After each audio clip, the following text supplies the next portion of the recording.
par des campagnes de sensibilisation sur vos blogs. C'est fort de cet espoir que je voudrais clore mon propos en vous souhaitant un très agréable séjour sur les rives de l'océan Atlantique dans ce cadre enchanteur du WAF Hotel. En parenthèse, le WAF Hotel, je l'ai dit madame, c'est mon hôtel préféré. Plein succès à votre atelier. Je vous remercie. Monsieur Onyeki Daniel, représentant monsieur le maire de la ville de Grand-Bassam, je voudrais vous dire merci.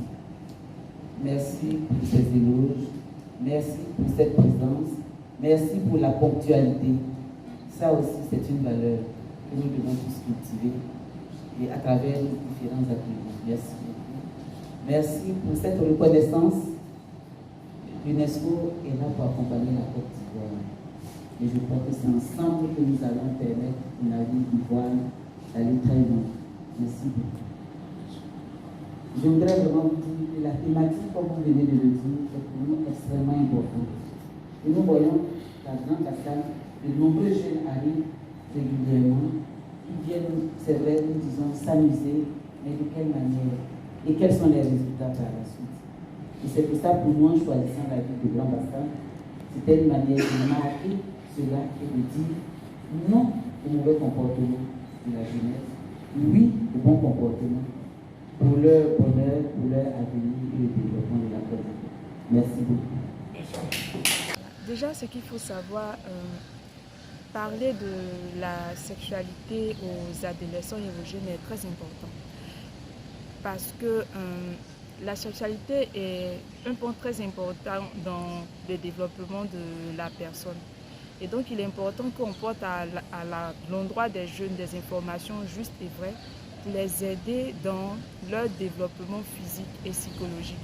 Parce que lorsque le jeune n'est pas bien informé, il y a beaucoup de conséquences négatives. Et ces conséquences négatives peuvent être tant au niveau de la santé, sur le plan psychologique et également sur le plan de la scolarité. Donc, je pense que cet atelier-là vient à point nommé pour vraiment permettre à nous, blogueurs, nous qui sommes des acteurs du web, apporter la bonne information à ces jeunes-là qui nous suivent sur les réseaux sociaux.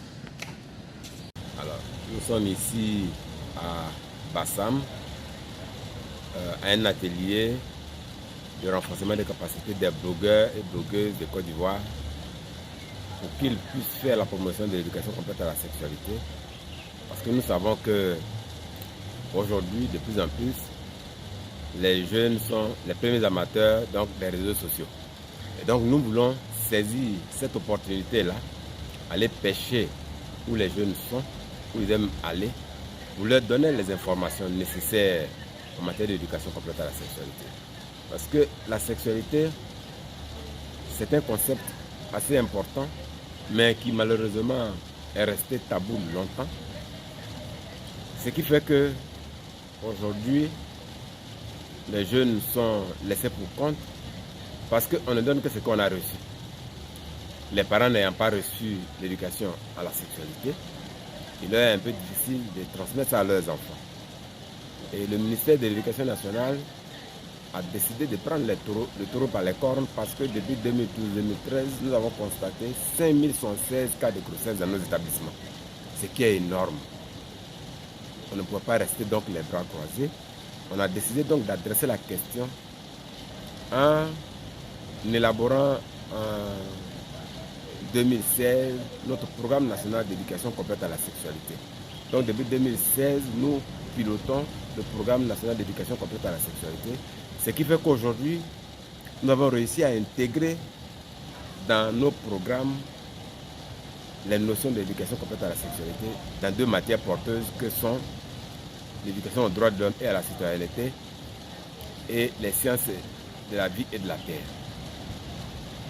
Donc aujourd'hui, nous avons essayé de former un certain nombre d'enseignants, surtout les enseignants des CAFOP, c'est-à-dire les centres où on forme les instituteurs.